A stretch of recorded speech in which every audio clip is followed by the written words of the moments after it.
Terima kasih atas waktunya, Dokter Guna. Apakah slide-nya bisa dilihat dengan jelas?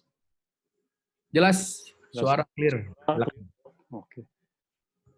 Mohon izin pada profesor, senior, teman sejawat, dan para residen sekalian. Hari ini saya akan membawakan presentasi mengenai partial anterior cruciate ligament rupture. Sebelum saya mulai presentasi, saya juga mau mengucapkan turut berduka cita pada Dr. Jafri yang kehilangan ibunda tercintanya, dan juga semoga Dr. Roni yang mengalami kecelakaan bisa segera cepat sembuh dan bisa kembali beraktivitas kembali. Baik, kita sudah tahu mengenai ACL yang terdiri dari anterior AM bundle dan PL bundle. Ya. Jadi apakah yang dimaksud dengan partial ACL rupture?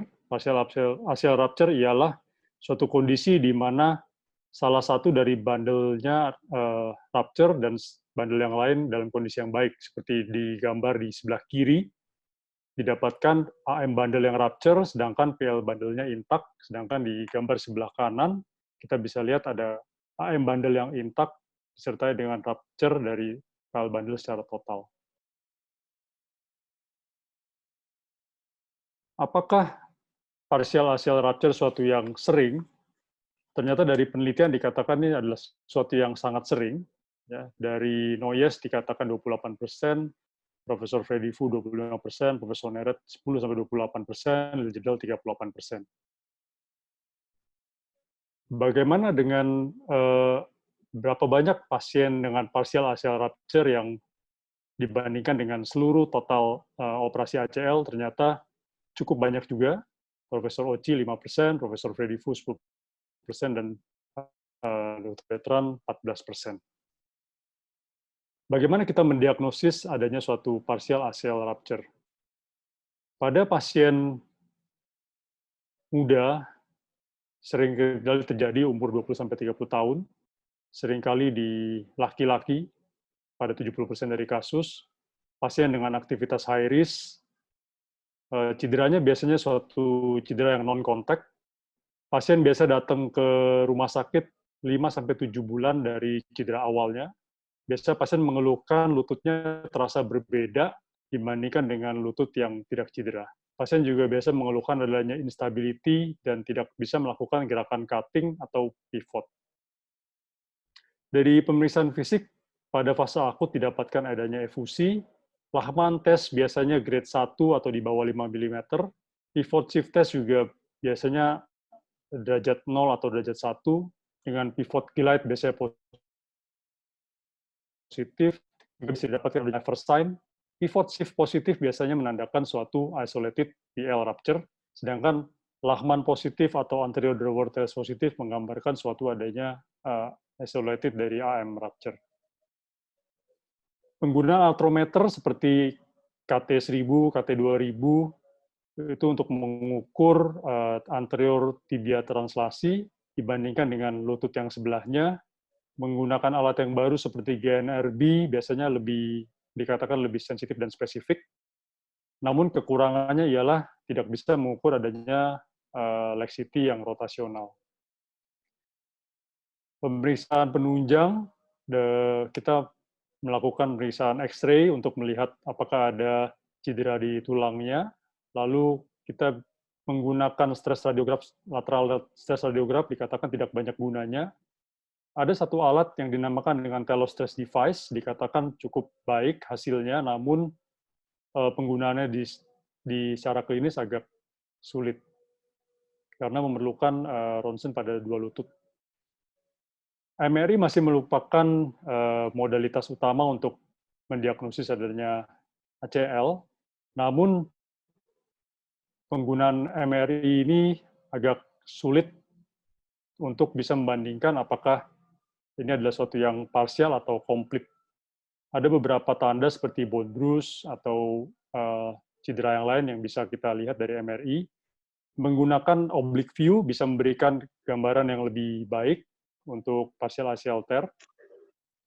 bahkan dengan klinis yang kita curiga suatu partial ACL rupture, dan juga dari MRI, itu hanya bisa sekitar 25-50% untuk mendiagnosis adanya partial ACL rupture. Ini tanda yang spesifik untuk rupture. Di sebelah kiri gambar A itu adalah gap sign. Ini memberikan tanda avulsi dari femoral insertion dari PL bundle. Sedangkan yang sebelah kanan di gambar B itu kita bisa melihat adanya footprint sign, yaitu avulsi dari insersi PL bundle di tibia. Jadi partial ACL rupture sulit untuk diagnosa dengan anamnesis, pemeriksaan fisik, dan penunjang sulit diagnosa, dan standarnya ialah masih menggunakan artroskopi atau intraoperasi untuk mengkonfirmasi. Jadi setelah kita melakukan diagnosa dari anamnesis, pemeriksaan fisik, dan penunjang, kita biasa akan memilih treatment apa yang cocok untuk pasien ini, apakah kita akan memberi treatment secara konservatif atau operatif. Untuk menentukan ini, kita perlu menentukan apakah ACL-nya adalah fungsional atau non-fungsional. Kita juga harus menentukan apakah pasien ini low risk atau high risk, dan treatment-nya memang perlu sesuai dengan individu tersebut. Jadi, pada pasien dengan functional partial ACL rupture, pasien bisa kembali bermain atau berolahraga dengan percaya diri. Dari pemeriksaan fisik, tidak ada atau minimal sekali leg CT setelah melakukan rehabilitasi yang baik. Pasien low risk, pada pasien yang physical demand-nya low, tanpa ada cedera yang lain, tidak ada mengeluhkan mengenai instabilitas, lalu secara pemeriksaan fisik juga minimal atau negatif, umur biasa di atas 20. Pada pasien-pasien seperti ini, kita bisa menganjurkan untuk melakukan tindakan konservatif. Sedangkan bila pasien kita diagnosa sebagai non-functional partial ACL rupture, biasanya pasien akan memerlukan tindakan surgery. Bagaimana dengan partial ACL rupture yang tidak dilakukan terapi? Dari penelitian dikatakan 38% sampai 50% menjadi complete ACL rupture. Dan juga pasien bisa mengalami cedera yang lain pada meniskus maupun pada tulang rawannya. Kenapa hal ini bisa terjadi? Karena terjadi gangguan pembuluh darah, biasanya terjadi kerusakan pembuluh darah yang menyebabkan nekrosis dari fiber yang masih intak sebelumnya. Lalu jumlah besar kerusakan dari ligamen juga merupakan faktor yang memprediksi apakah akan menjadi total rupture. Konservatif treatment yang bisa dilakukan tergantung pada fase mana pasien datang. Bila pada fase akut, kita imobilisasi, rest, ice, elevation, compression. Lalu pada umumnya kita memberikan terapi konservatif pasien seperti kita memperlakukan ACL complete tear. Bagaimana outcome dari treatment secara konservatif? Ternyata partial ACL tear masih ada kemampuan untuk sembuh, ya. Namun kita harus memilih dan memilah pasien dengan baik. Dan kita juga harus melakukan asesmen secara serial untuk menilai apakah pasien ini bisa tetap menjalani terapi konservatif, memerlukan terapi surgical. Untuk teknik operasinya, yang pertama ialah kita perlu melakukan artroskopi eksploratory. Jadi kita perlu untuk melakukan diagnostik apakah ACL-nya adalah partial rupture atau tidak, dan menentukan bagian mana yang mengalami partial rupture. Untuk itu kita memerlukan pemahaman mengenai anatomi ACL dengan baik. Ini adalah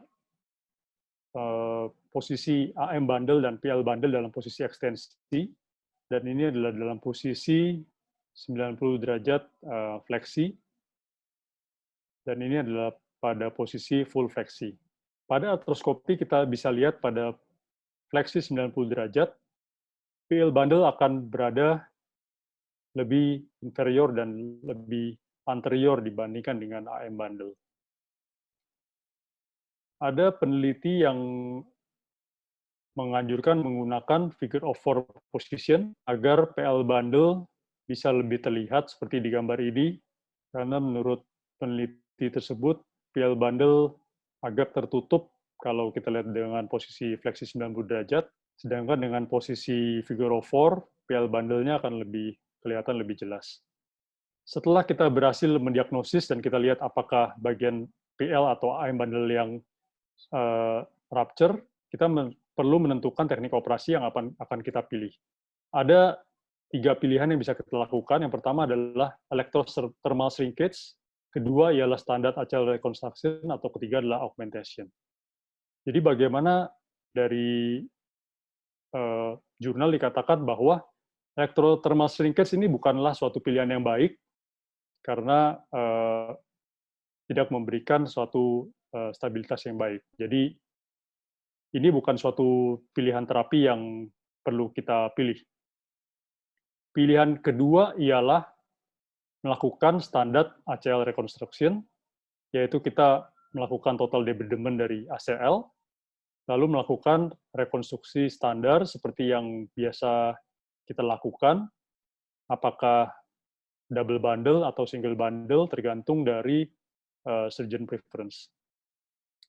Pilihan ketiga ialah melakukan augmentation. Augmentation maksudnya ialah melakukan rekonstruksi hanya pada bundle yang kita lihat ada kerusakan. Misalkan kerusakannya hanya di AM bundle, kita hanya rekonstruksi AM bundle-nya saja. Bila kerusakannya di PL bundle, kita hanya melakukan rekonstruksi di PL bundle-nya saja. Hal ini sejalan dengan beberapa dekade terakhir menggunakan anatomi double bundle lebih semakin populer. Jadi contohnya pada gambar ini didapatkan AM bundle yang rupture total, sedangkan PL bundle-nya masih intact. Ya, lalu dilakukan perbaikan atau augmentasi hanya pada AM bundle-nya saja. Ini bisa kita lihat graf AM-nya ini, dan ini adalah PL bundle yang remnantnya masih baik. Jadi pada prinsipnya kita seperti melakukan double bundle ACL reconstruction. Bila AM-nya saja kita berusaha secara anatomik pada footprint AM bundle di femoral, dan ini untuk menentukan tunnel di tibia. Ini adalah wire-nya, posisinya agak lebih ke anterior dibandingkan dengan standar single bundle reconstruction, ya, atau kalau anatomical double bundle memang lebih ke anterior. Berikutnya ialah contoh pada pasien dengan PL bundle rupture, sedangkan AM bundle-nya masih intact. Nah, ini ialah sekali lagi prinsipnya sama seperti double bundle reconstruction anatomik, sehingga PL footprint-nya lebih di sini posisinya. Dan posisi untuk tibia tunnel-nya agak lebih ke belakang, ya. Dan ini adalah PL bundle yang baru, dan ini adalah AM remnant-nya. Nah, ini adalah menggambarkan posisi dari 3 menit lagi, Dr. Christian. baik, terima kasih. AM bundle dan PL bundle di tibia. Ada beberapa tips yang bisa dilakukan, ialah kita melakukan diagnostik artroskopi dahulu sebelum mengambil graf, lalu gunakan shaver secara paralel, lalu diseksi menggunakan arthroskopic biter, lindungi bundle dengan kuret, grafnya ditargetkan di ukuran 6,5 sampai 8 mm, graft selection tidak jadi masalah tergantung surgeon, graft fixation tidak jadi masalah. Lalu teknik augmentasi apakah all inside, over the top, transtibial juga tidak menjadi masalah karena hasilnya baik. Kadang-kadang kita perlu merubah dari yang awalnya kita mau augmented menjadi standar reconstruction. Itu pada saat kita melakukan diagnostik artroskopi, ternyata didapatkan ACL yang inkompeten. Kadang-kadang bisa terjadi klinik karena kita tidak kurang hati-hati saat melakukan debridement, sehingga kita perlu merubah menjadi standar reconstruction. Post-op rehabilitasi bisa dilakukan lebih cepat dengan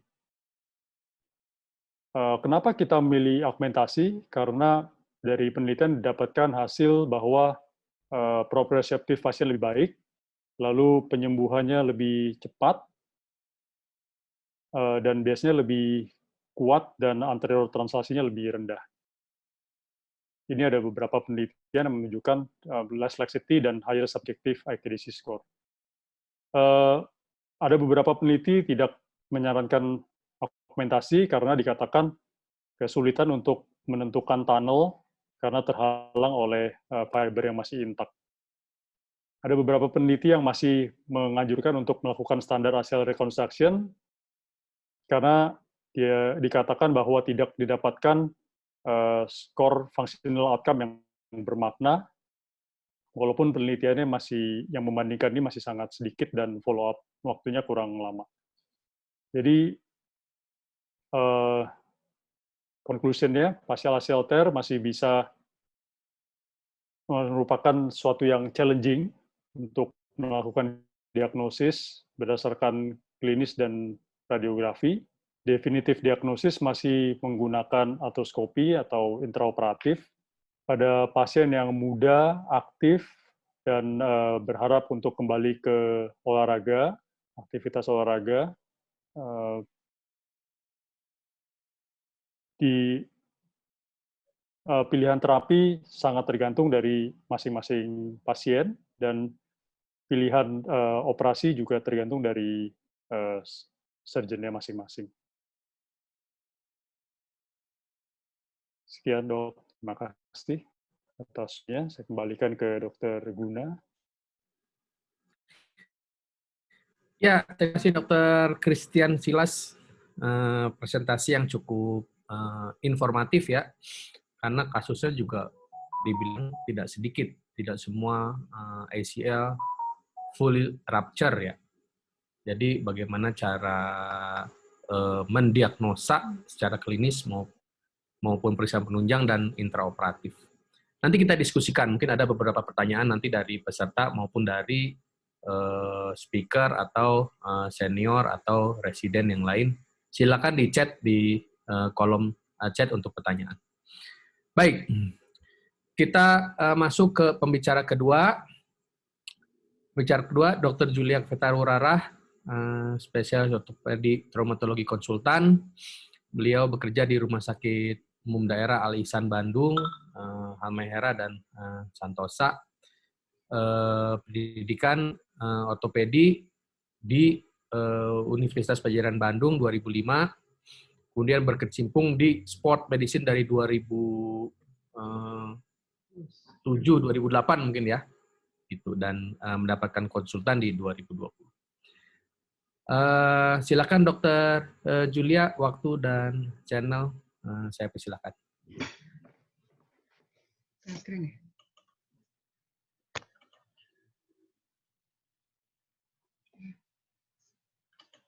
Baik, terima kasih Dr. Guna. Apakah sudah ini? Hah?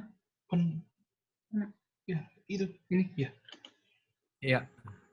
Terima kasih Dr. Guna. Apakah sudah lihat nih ya? Suara saya kedengaran? Ya, terdengar. Jelas ya. Mohon di slideshow dulu. Ya. Udah ya? Ya, oke. Ya, terima kasih untuk kesempatan yang diberikan pada saya malam ini. Saya mohon izin untuk mulai saja berbicara mengenai medial patellofemoral ligament reconstruction. Saya singkat saja MPFL Recon ya. Sebentar kita mengingat anatominya. Ini adalah MPFL ligamen. Dia letaknya adalah distal dan deep di bawah dari vastus medialis obliquus ini, dan mempunyai attachment ke patella serta attachment ke femur. Kalau kita lihat di sini attachment ke patellarnya itu adalah upper half daripada patella, jadi di atas ekuator, sedangkan di femoral attachment-nya itu sering dikatakan di femoral epicondyle, tapi tepatnya sebetulnya 1 cm distal dari adductor tubercle dan 1,6 cm proksimal dari medial epicondyle. Kemudian kalau kita lihat kalau terjadi patella dislocation, itu medial facet patella itu akan mengenai lateral trochlear ridge. Itu sebabnya kalau terjadi dislokasi, maka yang paling sering mengalami kerusakan bisa terjadi chondral lesion atau ada bone bruise, itu adalah di dua daerah tersebut. Di sisi medial lutut ini, itu ada soft tissue yang berperan sebagai passive stabilizer, ada yang dynamic. Dynamic itu terutama quadriceps muscle, terutama vastus medialis obliquus. Sedangkan yang pasif itu adalah tergantung dari bentuk patelanya, ada trochlear groove-nya, patellar tendon, dan ligamennya. Ini kita lihat di sini MPFL, ke atas adductor magnus, tendon, dan ke bawah superficial MCL. Dan di sini ada medial retinaculum.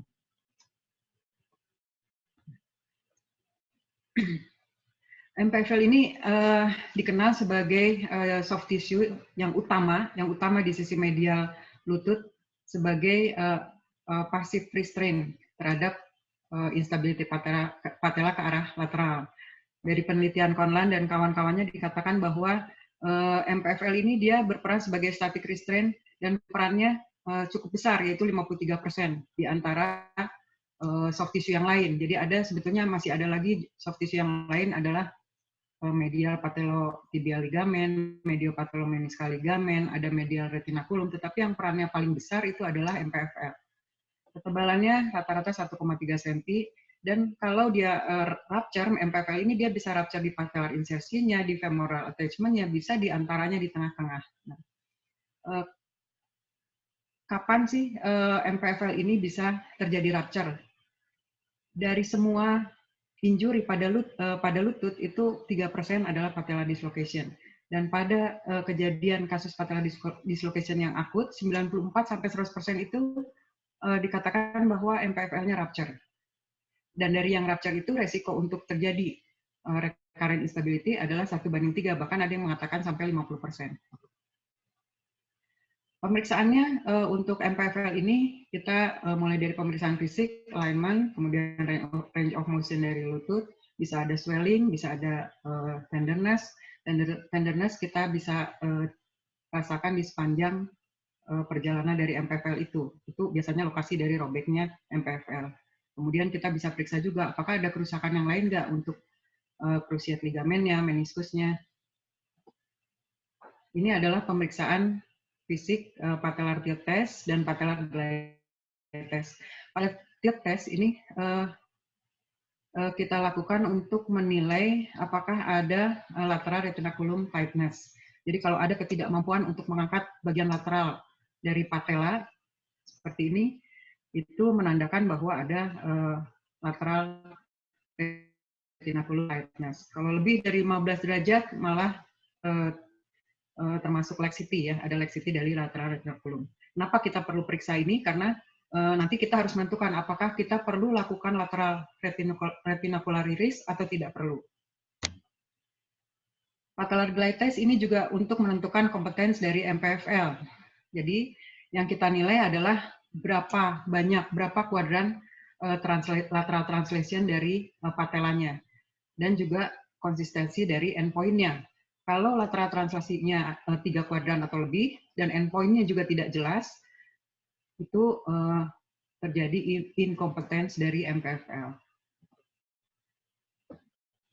Pemeriksaan lain adalah untuk menilai dynamic patellar tracking. Jadi kita menyuruh pasien untuk secara aktif melakukan ekstensi pada lututnya dari posisi fleksi. Bila ada malalignment akan positif G-sign. Positif G-sign ini terlihat dari adanya gambaran J karena patella ini dia akan slip ke arah lateral, akan bergeser ke arah lateral pada terminal extension. Pemeriksaan yang ini adalah apprehension sign. Ini menandakan ada patella pada posisi 20-30 derajat flexion. Kita lakukan pasif lateral, kita dorong pasif patellanya ke arah lateral dan menunjukkan apprehension sign. Dan biasanya otomatis dia akan langsung membuat gerakan untuk menahan sisi lateral dari lututnya. Ini juga pemeriksaan Q angle. Ini adalah untuk melihat patellofemoral alignment. Jadi ini normalnya pada laki-laki dan pada wanita. Kapan Q angle ini dia bertambah, yaitu pada bila ada patologi dari anatomi seperti misalnya ada genovalgum, ada femoral anteversi, ada external tibial torsion. Ini peningkatan dari Q angle ini akan menambah faktor resiko untuk terjadinya recurrent instability. Untuk pemeriksaan imaging standar bisa kita lakukan X-ray, kemudian CT scan dan MRI. X-ray ini standar yang dilakukan AP, lateral, tunnel view, dan sunrise view. Dengan X-ray kita bisa melihat kalau ada loose body, misalnya di dalam notch, kemudian bisa terlihat juga ada condylation, dan kita juga bisa menilai berapa derajat subluxasi atau tilt. Dari CT scan juga sama, kita bisa menilai adanya subluxasi dari patella dan adanya tilt, serta menilai keadaan trochlear. MRI juga kita bisa menilai adanya bone bruise, condylation, atau apakah ada kelainan lain pada ligamen atau meniskus. Ini adalah pemeriksaan tunnel view atau intercondylar notch. Kalau pada pemeriksaan AP view biasanya ini kurang terlihat. Ada condylation, ya, ada kadang-kadang loose body juga nggak kelihatan. Tapi pada pemeriksaan tunnel view, ini akan lebih jelas, biasanya loose body bisa terlihat, kemudian gambaran condylation juga akan terlihat lebih luas, lebih lebar. Jadi lebih mudah untuk melihat dibandingkan pada AP view biasa. Sedangkan ini adalah sunrise view, ini adalah patella tunnel projection untuk melihat derajat dari subluxation dan adanya tilt dari patella. Nah, kalau ini pemeriksaan X-ray ini adalah merchant view. Kalau merchant view itu superior inferior projection dari patella. Jadi dari superior inferior ini juga sama untuk menilai adanya patella fracture, ada subluxasi dan lain-lain. Sedangkan untuk MRI, seperti yang tadi sudah disebutkan, ini kita bisa menilai adanya bone bruise, ada condylation, kadang-kadang kalau ada loose body di daerah sini kelihatan, ada MPFL tear, juga akan terlihat di dalam MRI, atau kelainan patologi lain seperti ada robekan meniskus, atau ACL, atau PCL, dan ligamen yang lain. Ini dalam pemeriksaan X-ray juga kita bisa menilai adanya patologi yang lain seperti patella alta. Kalau kita lihat dari lateral view, ini Blumenstadt line, suatu garis yang melewati intercondylar notch. Normalnya dia melewati lower pool dari patella. Tapi kalau patellanya berada jauh, proksimal di atas line tersebut, ini adalah menandakan patella alta. Begitu juga dengan posisi salpatimalnya, length tendon per length dari patella ini adalah rasionya 1,0. Tapi kalau pada patella alta biasanya length tendonnya tentu dia akan jauh lebih panjang daripada length patella, sehingga rasionya akan lebih besar. Kalau rasionya lebih dari sama dengan 1,2 itu menandakan patella alta. Begitu juga pengukuran pada merchant view ini kita bisa melihat ada sulcus angle normalnya 137. Kalau sulcus angle-nya ini lebih dari 140 atau ada mengatakan 145 derajat, kemudian dari X-ray lateral juga ada crossing sign positif, ada trochlear bump, itu bisa menandakan adanya trochlear dysplasia.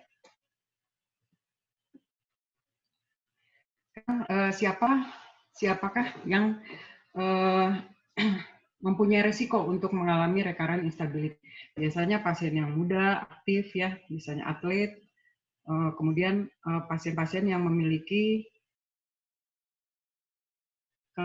kelainan anatomi Q-angle-nya meningkat, kemudian ada extension dan ada hypermobility.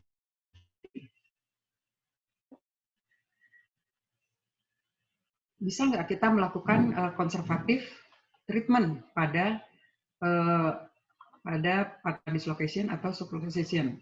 Memang pada kasus yang pertama kali terjadi dislokasi, di sana kita melakukan konservatif treatment. Walaupun dari penelitian ini dikatakan menurut Caulfield dan Bryan bahwa pada kasus-kasus pasien yang mengalami dislokasi, 20-40% itu terjadi dislokasi lagi. Dan biasanya ini berhubungan dengan usia yang muda. Dan ada faktor anatomi seperti tadi. Kemudian dari penelitian lain juga mengatakan bahwa dari kasus-kasus akut dislocation pertama kali 40-60% terdapat persisting neuronism. Kalau konservatif treatment tentu kita lakukan cost reduction, kita berikan imobilisasi menggunakan tongkat, physical therapy, dan menggunakan patella stabilizing brace 6-8 minggu. Mungkinkah kita melakukan pada kasus dislokasi patella yang pertama kali? Jadi baru terjadi pertama kali akut, apakah bisa kita melakukan operasi? Bisa saja. Kalau dari penelitian dikatakan bahwa pada kasus-kasus yang disertai dengan osteochondral fracture, kemudian ada loose body, kemudian ada patologi yang lain seperti ada meniscus tear, sama juga pada kasus-kasus yang terjadi pada atlet, kompetitif atlet itu kita bisa langsung melakukan operasi. Sebelum kita membicarakan operasinya, kita lihat dulu apakah sebetulnya penyebab dari patellofemoral instability itu. Bagaimana kita akan melakukan treatmentnya. Sebetulnya instability dari patellofemoral itu bermacam-macam ya, penyebabnya tergantung patologinya. Kalau patologinya di containment-nya, misalnya ada patella alta. Patella alta kan kalau di diagnostiknya kita lihat ada Insal-Sapati indeksnya lebih dari 1,2. Itu prosedurnya bisa dilakukan distalization. Atau misalnya trochlear dysplasia. Trochlear dysplasia dari diagnostiknya kita temukan ada crossing sign positif, trochlear bump, ada sulcus indeksnya lebih dari 140 derajat. Tentu bisa dilakukan prosedur trocheoplasti di samping MPFL rekonstruksi. Atau patellar dysplasia. Patellar dysplasia pada Weber tipe C itu juga dilakukan MPFL recon. Kalau kelainannya pada alignment, misalnya ada tibial tuber Q-angle-nya lebih dari 20 derajat, TTTG-nya lebih dari 20 mili, itu bisa dilakukan prosedur anteromedialization sebelum MPFL recon. Bisa juga ada kelainan alignment femoral anteversi, bisa eksternal tibial torsion, jadi macam-macam penyebabnya.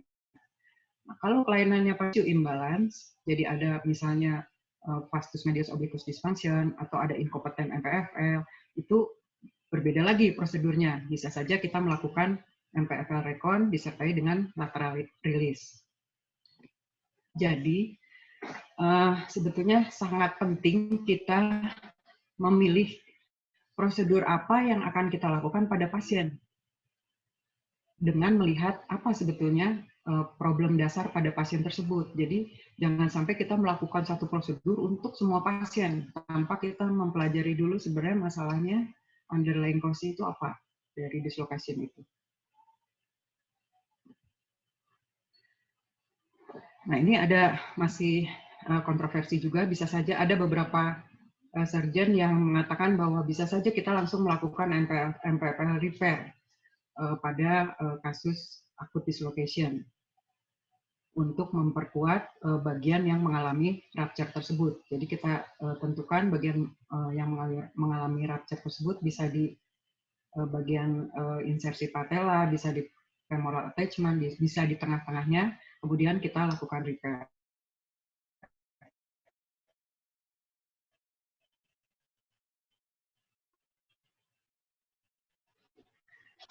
Sekarang bagaimana indikasi untuk MPFL reconstruction?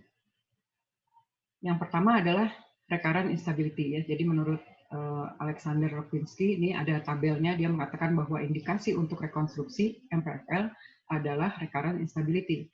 Bahkan dia menyebutkan lebih dari sama dengan 2 kali dislokasi patella. Atau ada incompetent MPFL. Atau failed conservative treatment, gagal. Atau juga misalnya ada intraarticular patologi yang lain seperti ada bony avulsion dari MPFL rupture.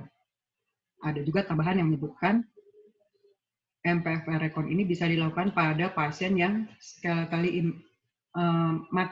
matur pasien. Maaf, ini bukan imatur ya. Jadi dikatakan bahwa rekonstruksi itu hanya bisa dilakukan pada pasien yang sudah dewasa.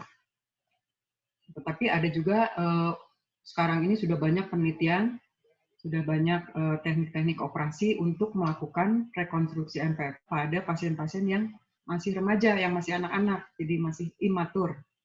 Ada beberapa tekniknya bagaimana untuk menghindari resiko agar tidak terjadi gangguan pertumbuhan pada anak-anak tersebut. Ini sudah ada kesepakatan bahwa untuk membuat femoral tunnel-nya itu harus dilakukan di bawah dari epiphysis, distal femoral physis. Ini dari penelitian Filippo Migliori ini juga dikatakan bahwa setelah dislokasi patella yang pertama, 96% itu pasti rupture, MPFL-nya rusak dan memerlukan rekonstruksi. Dan recurrent-nya ini bisa terjadi 17-40% kalau dilakukan non-operative treatment. Sekarang kita bicara mengenai rekonstruksinya. Seperti biasa, posisi pasien, positioning pada pasien, kemudian dilakukan anestesi, dan kita lakukan pemeriksaan pada lutut pasien setelah pasien dianestesi. Penting kita lakukan pemeriksaan ini karena kita bisa lakukan kali patellar tilt test dan patellar glide test agar kita bisa menentukan apakah ini memerlukan lateral retinacular release atau tidak. Biasanya kalau pasien sudah anestesi lebih mudah untuk menilainya. Kemudian langkah selanjutnya adalah diagnostik artroskopi. Ini juga kalau di buku-buku selalu disebutkan diagnostik artroskopi ini dilakukan. Pada repair, pada rekonstruksi dilakukan diagnostik artroskopi. Tetapi di jurnal-jurnal banyak dikatakan bahwa ini tidak rutin, bukan prosedur yang rutin dilakukan.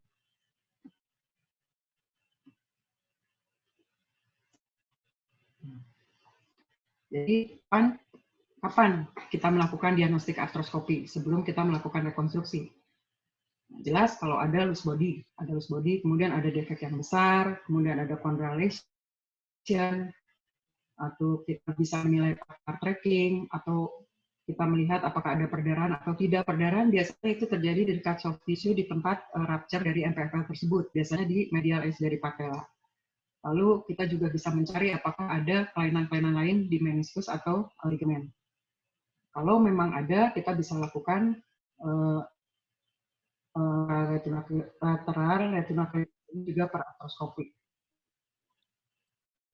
5 menit lagi. Oh ya, terima kasih. Jadi katanya keuntungannya melakukan diagnostik artroskopi itu sebetulnya bisa menemukan hal-hal yang tidak ditemukan di MRI itu saja. Sedangkan yang lain-lain dari penelitian itu post-op-nya, range of motion, resiko komplikasi itu semua dikatakan sama.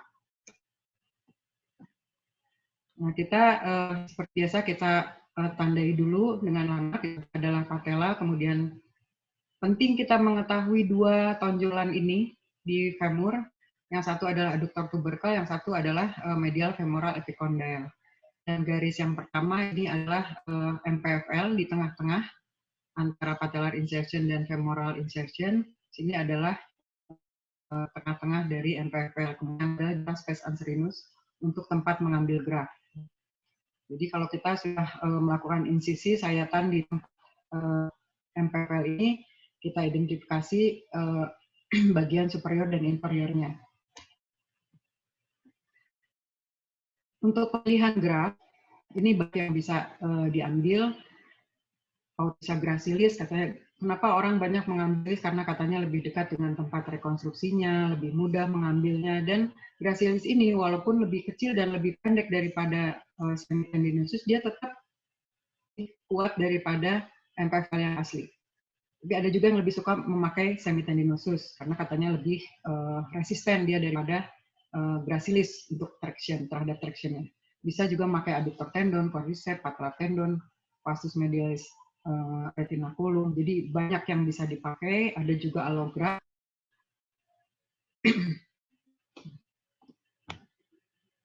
Nah, ini kita pengambilan graft. Jadi sartorial kita lakukan insisi di kulit, kemudian fasianya kita insisi, kemudian kita balik untuk expose dari tendonnya. Mana yang akan kita ambil, gracilis atau semitendinosus. Nah, setelah mengambil graft, kita langkah selanjutnya adalah membuat tunnel di patella. Jadi kita cari MPFL insersinya di medial edge daripada patella. Biasanya dia just starting point untuk membuat tunnel itu di atas ekuator. Jadi setengah superior half daripada patella. Dan yang harus diingat di sini adalah agar kita tidak membuat jangan sampai merusak, karena komplikasinya adalah sering menimbulkan patella fracture pada saat kita melakukan drilling. Karena itu perlu dikonfirmasi dengan fluoroskopi. Ini pembuatan patella tunnel setelah dilakukan drilling dengan 2,5 mm drill bit, kemudian overdrill dengan 4,5, kemudian dimasukkan graftnya, dan kita bisa mengecek posisi dari tunnel dan endobatannya ini. Setelah melakukan femoral tunnel, kita siapkan patella tunnel, kita siapkan femoral tunnel. Yang paling sering terjadi kesalahan itulah kalau femoral tunnelnya dia terlalu jauh proksimal. Ini yang kita harus hati-hati karena katanya malposisi dari femoral tunnel 5 mm terlalu proksimal saja itu sudah mengakibatkan tekanan yang berlebihan dan akibatnya akan menyebabkan anterior knee pain. Jadi penting kita untuk benar-benar mengetahui tonjolan tulang di sini, dan femoral attachment-nya itu harus dilakukan di bawah adductor, distal dari adductor tubercle dan anterior dari medial epicondyle. Ini kita lakukan pemasangan ujung graft ke femoral tunnel, kemudian graft tensionnya juga kita nilai sambil menggerakkan lutut beberapa kali full range of motion. Jadi memang tidak ada patokannya secara resmi tertulis bagaimana tensionnya ya, berapa tensionnya pada saat kita melakukan fiksasi pada femoral attachment. Tetapi yang saya baca sih dari teori-teori banyak itu dikatakan itu semuanya tension itu feeling ditambah kita sambil meraba dan juga visualize kita lihat. Jadi harus kita ingat bahwa jangan sampai over constraint graphnya.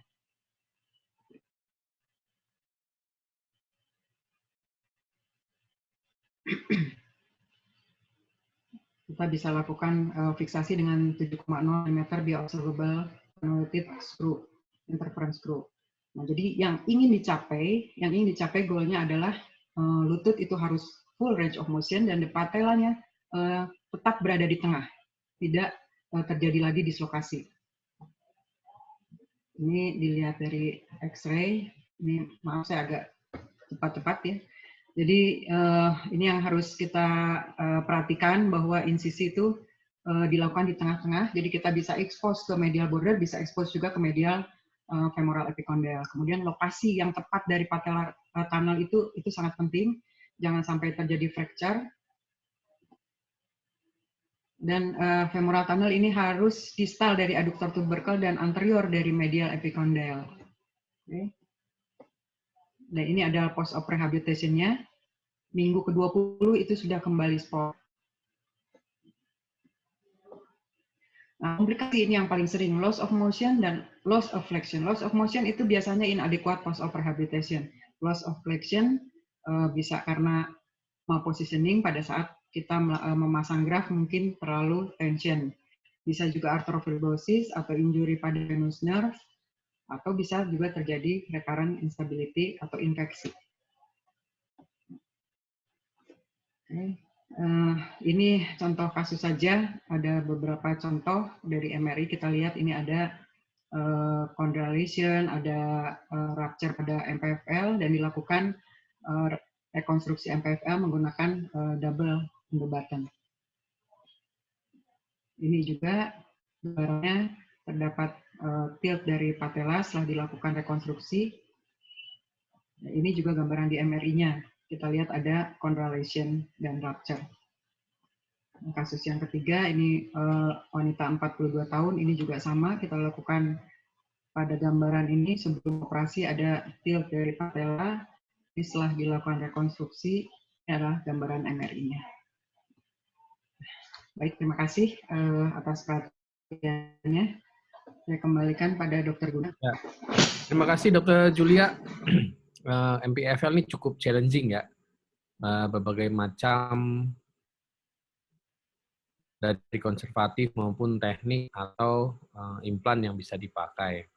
Dari mulai penguatan VMO, quadriceps dan VMO maupun tapping, konservatif dan surgery-nya ada yang pakai anchor dan button dan lainnya. Baik, silakan bila ada pertanyaan mohon bisa diketik di kolom chat dengan tertuju pada pembicara yang mana atau topik yang mana. Baik, saya melanjutkan ke pembicara ketiga, yaitu Dr. Demi Fahim Dasril. Ya, Dr. Demi Fahim Dasril, spesialis ortopedi, akan membawakan mengenai meniscal root, ya, meniscal root reconstruction. Beliau meniscal root repair. Beliau bekerja di Rumah Sakit RSUD Cilegon.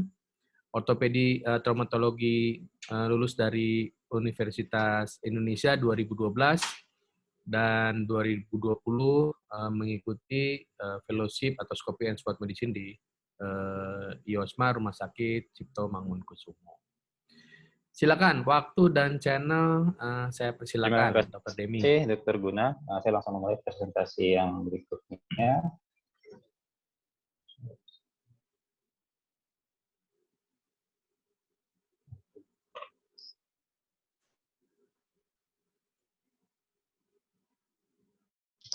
Oke, izin dok, apakah sudah kelihatan untuk? Oke, suara clear, presentasi sudah terlihat, tinggal diklik slideshow mungkin ya.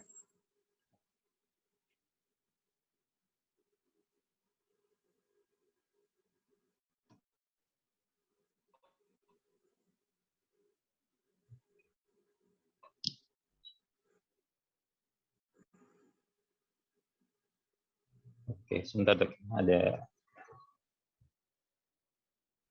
Ya.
Baik, sambil menunggu sedikit perbaikan teknis terhadap presentasinya Dr. Demi.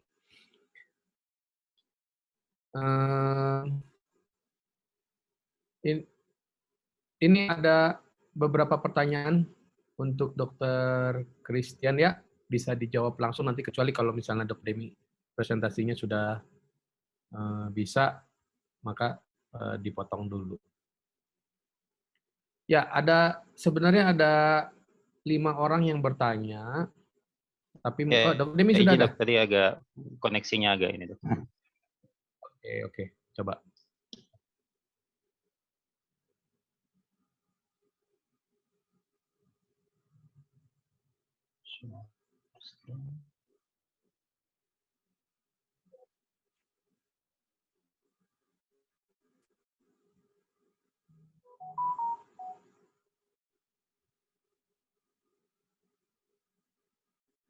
Oke, Dok, apakah udah kelihatan, Dok? Yes. Oke, mohon maaf tadi jaringannya agak terputus ya.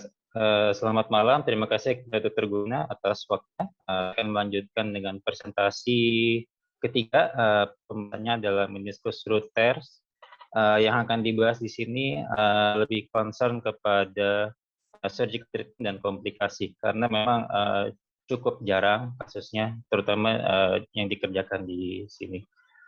Secara singkat mungkin background kenapa sangat penting pada kasus ini adalah cedera pada root, terutama pada posterior attachment itu sangat stating, yaitu di jurnal-jurnal disebutkan bahwa secara biomekanik itu dengan total meniscectomy jadi sangat rentan sekali progresi ke arah OA.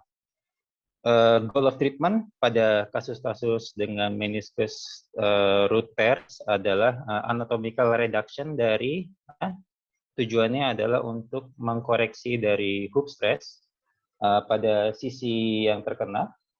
Untuk surgical teknik sampai sejauh ini yang didapatkan dari kepustakaan adalah 2. Yang pertama transcapital pull out repair yang akan lebih banyak dibahas. Yang kedua adalah suture anchor repair yang mana lebih challenging dan kasusnya mungkin agak kurang banyak di sini. Untuk biomechanical studies beberapa kepustakaan menyebutkan bahwa ada conflicting results, artinya antara kedua teknik tersebut belum ada yang bisa menyatakan yang satu lebih baik dari yang lainnya, karena post operative follow up 2 tahunnya juga masih rentan terhadap adanya failure dan juga pull out dari repair. Untuk ini secara singkat mungkin saya tidak akan terlalu lama. Ini secara umum untuk menyebutkan bahwa meniscus root tear itu didefinisikan sebagai cedera pada sekitar 1 cm dari attachment. Kalau di pustakaan yang saya baca terdapat 4 attachment yang penting, namun sering mengalami cedera, terutama pada pasien-pasien yang high activity adalah di bagian posterior medial meniscus root. Lalu untuk classification-nya sendiri, menurut Laprade, kebetulan semua kepustakaan mengenai meniscus tear ini adalah dari Laprade. Jadi saya jangan selain dari beliau.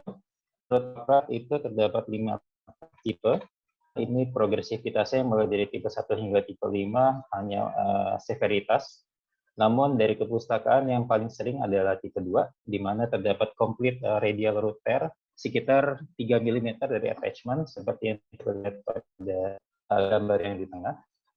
Di mana semuanya ini menyebabkan ada peningkatan peak contact pressure serta penurunan dari kekuatan meniskus pada saat swing, sehingga menyebabkan performa dari lutut pasien sangat berkurang. Sehingga deteksi dini dan penanganan surgical itu sangat penting untuk dilakukan dengan baik pada pasien dengan meniscus root tear. Lalu untuk imaging sendiri belum ada imaging sangat bagus. Mungkin seperti presentasi Dr. Christian mengatakan bahwa imaging hanya bisa akurat hingga 70-80%, namun gold standard masih adalah intraoperatif artroskopi. Namun menurut kepustakaan yang saya dapat dari ABJS disebutkan bahwa apabila terdapat ghost sign yang pada gambar A disertai dengan adanya truncation sign serta adanya transection pada coronal MRI disertai dengan adanya meniscal exclusion lebih dari 3 mm, maka hampir 80% mungkin pasien akan mengalami meniscus root avulsion atau tear. Namun beberapa kepustakaan menyebutkan bahwa pada intraoperatif kadang tidak didapatkan memang radiologi ini